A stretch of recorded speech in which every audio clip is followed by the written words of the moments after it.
the sweltering summer of 1906, the city of Atlanta was engulfed in a wave of violence that shook American history. On that day, September the 22nd, a wild riotous mob of white men had stormed into the Five Points area of downtown Atlanta, destroying black-owned businesses and brutally attacking, maiming, and killing any person of color in sight. In 1906, September 22nd, 1906 to be exact, the city exploded when a mob of thousands of white, primarily men, but I believe there were some women in there too, began to attack black citizens and black businesses and black residential areas. It started in the Central Business District, and that's where the black and white businesses were located and in competition. And so it started there. It was September 22nd. Supercharge your shiny new toys and devices with a sound gig internet for $45 a month and a $100 gift card.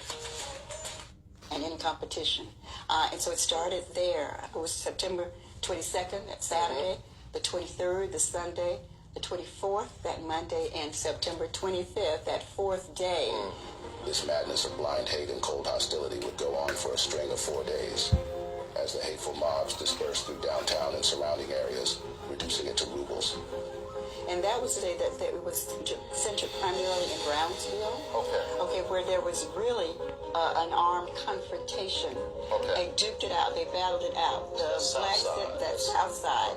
The documentation says that there were 25 African Americans killed and maybe 2 whites.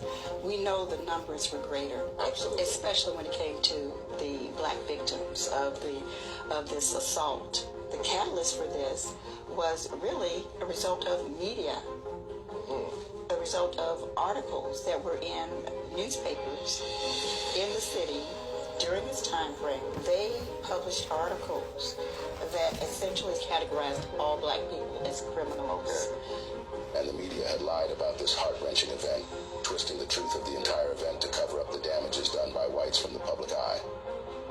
And so they're saying that white safety and white power was in jeopardy by black citizens. This is actually from the Atlanta Constitution, 1951.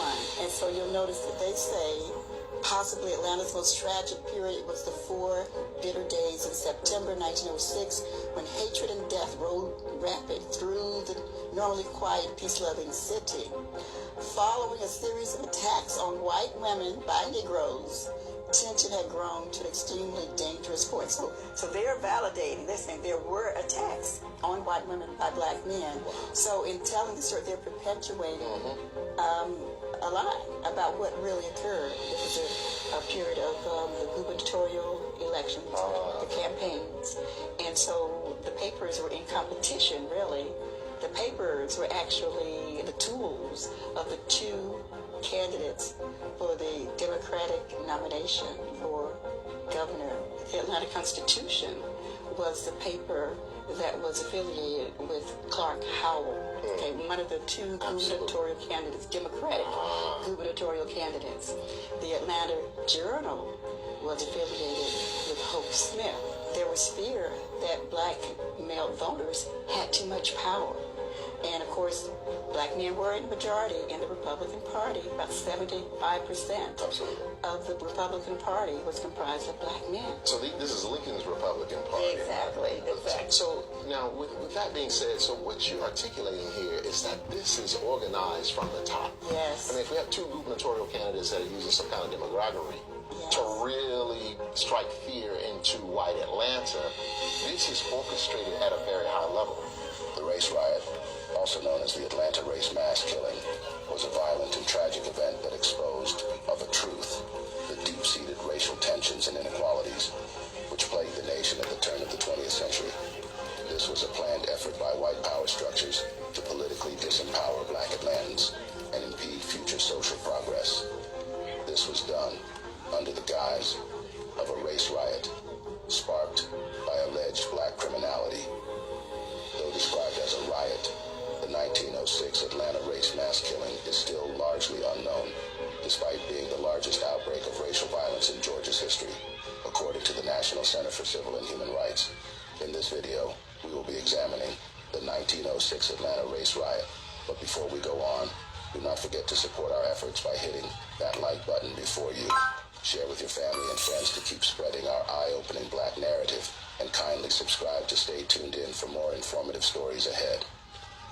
Now, let's take a solemn journey down the dark, sordid path of history, looking through the glass of time to unravel the reasons behind the atrocities meted out on the black race in the guise of race riot. But first, calling the event a riot is a misrepresentation of the event that had occurred. What happened, in essence, was a coordinated attack against black residents, which destroyed numerous homes and businesses, forever altering the city's physical and cultural landscape.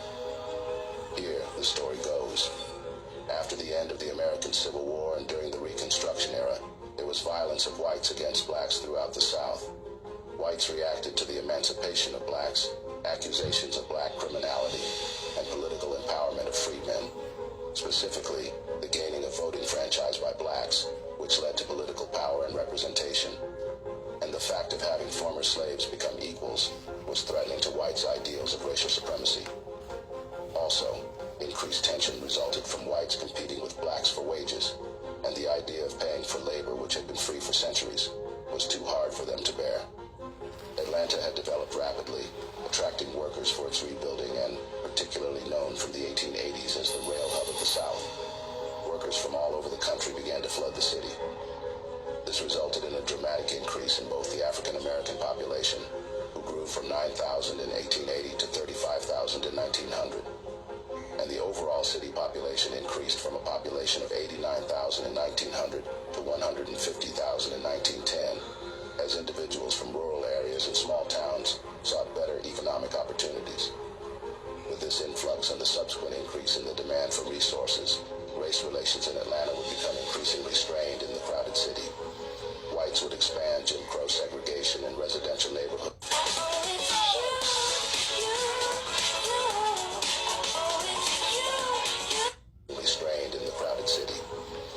Would expand Jim Crow segregation in residential neighborhoods and on public transportation.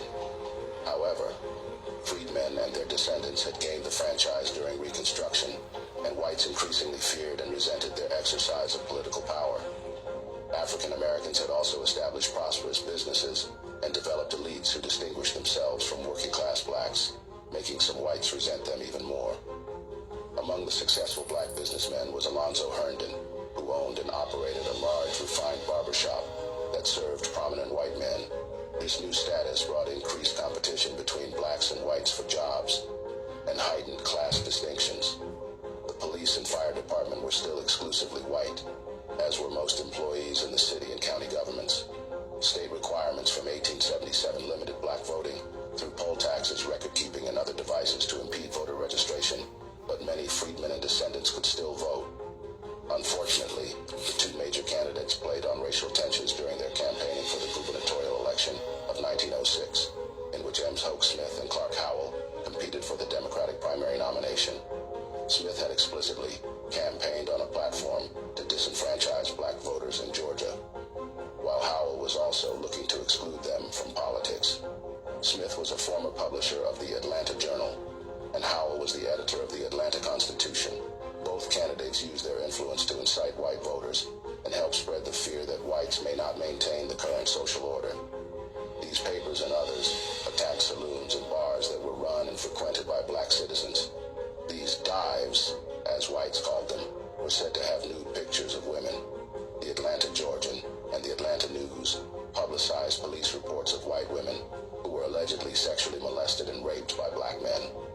Going forward, on that memorable Saturday, the 22nd of September, 1906, Atlanta newspapers reported 4 sexual assaults on local white women, allegedly by black men, including brutal attacks on Ethel Lawrence and her niece, Mabel Lawrence. Ethel, an English woman visiting her brother in Atlanta, and her niece were picking ferns or wildflowers when they were attacked. She was hospitalized with severe injuries and lost an eye. Following this report, several dozen white men and boys had begun gathering in gangs. They would beat, stab at, and shoot black people, even pulling them off vehicles or assaulting them on streetcars. These unruly activities had begun in the 5 Point section of downtown. However, after extra editions of the report had been printed on paper, by midnight midnight, estimates were that 10,000 to 15,000 white men and boys had gathered through downtown streets and were roaming just to attack blacks. By 10 p.m., the first 3 blacks had been killed, and more were being treated in the hospital. Governor Joseph M. Terrell called out 8 companies of the 5th Infantry and 1 battery of light artillery. By 2:30 a.m., some 25 to 30 blacks were reported dead, with many more injured.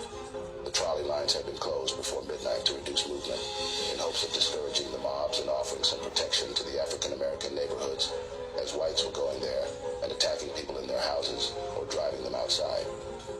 The barbershop owned by Alonzo Herndon, one of the nation's first African-American millionaires, was among the first targets of the white mob, and the fine fittings were destroyed. Some blacks were also killed on the steps of the U.S. Post Office and inside the Marion Hotel, where a crowd chased one. During that night, a large mob attacked Decatur Street, the center of black restaurants and saloons. It destroyed the businesses and assaulted any black people within sight. Mobs moved to Peter Street and related neighborhoods to wreak more damage. However, a heavy rain from 3 a.m. to 5 a.m. was said to have helped suppress the fever for rioting later that day. The racial terrorism inflicted by white mobs during the Atlanta mass killing sought to maintain white supremacy and dominance by instilling fear in the entire black community. This they had always resorted to achieve through unpredictable, arbitrary, and brutal violence. It was common during this era for a lynch mob's focus to expand beyond a specific person to target members of the person's family, neighbors, or any and all black people in the area. In this case, as the mob spread out from the 5 Points area of downtown Atlanta, they attacked, destroyed, and looted black-owned businesses, throwing stones and bricks through windows and using knives, firearms, and other weapons to attack any African Americans on site in the area. The display of sheer cruelty by white mobs on September 22nd alone was heart-wrenching, to say the least. The number of African Americans who were murdered that day in cold blood was unsettling. William Welch, an African American who may have been a local barber, was attacked, shot, and left to die near Grady Hospital. An African American Western Union messenger, Frank Smith, was also attacked by a white mob near a bridge on Forsyth Street. Once the mob caught up with him, they had violently stabbed him and pelted him with stones before throwing his brutalized body over the side of the bridge. As the mob continued their attack throughout downtown Atlanta, black men, women, and children would flee away from town to whatever shelters they could find elsewhere. The segregated colored wards of Grady Hospital overflowed with dead and seriously wounded people who were blacks. Many of these would beg to stay at the hospital for protection from the attacking white mob still raging outside. Wounded black residents even sought refuge in the local police station, as a section of the headquarters had been designated an impromptu clinic area. According to reports, a black woman named Leola Maddox and her husband were trapped downtown while shopping on Mitchell Street and targeted by a roving white mob. Mrs. Maddox was fatally stabbed, and her husband was severely beaten. Later in the evening, white men shot and killed a black man named Will Marion in downtown Atlanta, and a black woman named Annie Shepard was also shot at point-blank range in the chest and killed in a separate location. Ms. Shepard was employed as a launderer and may have been walking to or from work when she was murdered. The mob violence would continue into the midnight of September 22. While looting a pawn shop, a mob of more than 75 white men saw Milton Brown, another African American, and had begun chasing him down Peter Street. Mr. Brown was shot 3 times in his chest, head, and shoulder. Members of the Atlanta Police Department witnessed Mr. Brown's attack but did not intervene. News reports stated that as Mr. Brown was waiting for an ambulance, he stated that he knew nothing of the trouble going on and that the attack on him was wholly unexpected. He gave up the ghost before an ambulance arrived. Milton Brown worked for the Stocks Coal Company as a laborer and was walking back to his home on Morris Street from a friend's house on Castleberry Street.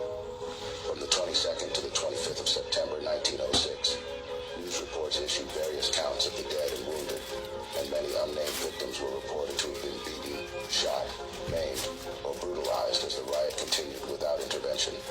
At this bloody point, several areas had become sites of concentrated violence during the riot, where white mobs all throughout the surrounding society had begun chasing black people all throughout Atlanta. The Kimball House Hotel off Decatur Street was swarmed by a white mob that gathered outside the hotel, waving newspapers and shouting, "The time to strike back is now." Off Marietta Street, violence targeting black people continued. White mobs dragged at least 3 brutalized black people's bodies to the base of the Henry Grady statue, which was erected to honor Henry Grady, a white man who had represented the New South in the 1870s and 1880s, insisting that racial conflict was no longer a problem in the region. These events were quickly publicized the next day, being Sunday. Violence had continued against black people. The mass killings were, however, covered internationally. Le Petit Journal of Paris would report black men and women were thrown from trolley cars, assaulted with clubs, and pelted with stones. Another account is from the Atlanta History Center. According to the center, some black Americans were hanged from lampposts. Others were shot, beaten, or stabbed to death. They were pulled from streetcars and attacked on the street. As the terror continued into Monday, the 24th, same month of September, the white mobs had begun to migrate into nearby black communities, attacking black residents in their wake. On that Monday, September morning, Zeb Long was found hanging from a tree in East Point, Georgia, a suburb 8 miles south of Atlanta.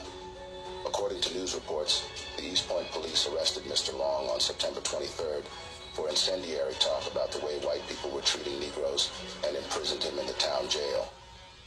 Shapermint presents, let's talk about bras, specifically the ones ruining your life. First up, In the town jail. At 5 a.m. the next morning, approximately 50 white men broke into the jail and abducted Mr. Long. During this era, it was not uncommon for lynch mobs to seize their victims from jails, prisons, courtrooms, or out of police hands. Though the police were armed and charged with protecting the men and women in custody, they almost never got to resist white mobs from doing whatsoever they want to do to the black people under their guardianship. The mob would drag Mr. Long with a rope around his neck and would bring him out to a wooded area near the town. The New York Times reported that Mr. Long begged for his life, but despite his pleas, Mr. Long was promptly lynched. His body was later found hanging from the tree. By the evening of that day, black residents in the community of Brownsville, which is now South Atlanta, would receive word that the white mobs were advancing towards their community. A group of African Americans would quickly hold a meeting in the community on how to defend themselves, probably, because at this point they had become heavily armed. When Fulton County Police learned of the gathering, they feared a counterattack and launched a raid on Brownsville. As Brownsville residents prepared to defend themselves, the white mob arrived along with police officers and deputized white residents. The mob forced their way into homes and buildings and assaulted black residents while looking for weapons, being that Jim Crow laws made it illegal for African Americans to own firearms. When the mob confronted a group of black men on the street, a shootout ensued, and an officer was killed. In response, 3 companies of heavily armed militia were sent to Brownsville, where they seized weapons and arrested more than 250 African American men. The arrested black men were placed on streetcars under armed guard, but the streetcar never reached the jail. A white mob stopped the car near Crew Street to attack the black men on board. One of the black men, Sam Magruder, whose surname was also reported as McSaunders, attempted to flee and was repeatedly shot by the mob. His body was reportedly torn apart by the bullets. Mr. Magruder was taken by ambulance to Grady Hospital, where he would die the following morning. One white woman who saw the attack take place reportedly died from a heart attack due to the sight. Frank Fambro, a well-known resident of Brownsville, was lynched at his grocery store during the mob violence. A few years earlier, when Mr. Fambro testified as a witness in a murder trial, a local judge praised him as an example of the way to stop lynchings. But as the unchecked racial violence raged in Atlanta, Mr. Fambro was shot in the chest and killed in his own store, murdered by white men acting under the auspices of deputized authority. Another black man named George Wilder was found dead in a shed behind Mr. Fambro's store on September 25th, likely lynched by the same mob. Also, Mr. Wilder, a 70-year-old Civil War veteran who served with Union forces, was regarded as the oldest person lynched during the Atlanta mass killing. They wouldn't even care for his age. Despite fighting for freedom and the end of enslavement in the Civil War, he was lynched by white men who were fueled by the same deep-seated racial hostility more than 4 decades later. However, following the outbreak of violence on September 22nd, military and police presence increased throughout the city, and troops could be seen on every corner for the next several days. Rather than subduing the violence and protecting the most vulnerable residents, the law enforcement presence seemed to make the streets more dangerous for black people. No arrests were reported among the thousands of white Atlantans who had beaten and killed black residents. Allison Bantimba, liaison for the Fulton County Remembrance Coalition, said, many black Atlantans were arrested simply for arming themselves to protect their families and neighborhoods. Myrick Harris, a higher education administrator, activist, and public historian, also said that the individuals responsible for the violence defied stereotypes.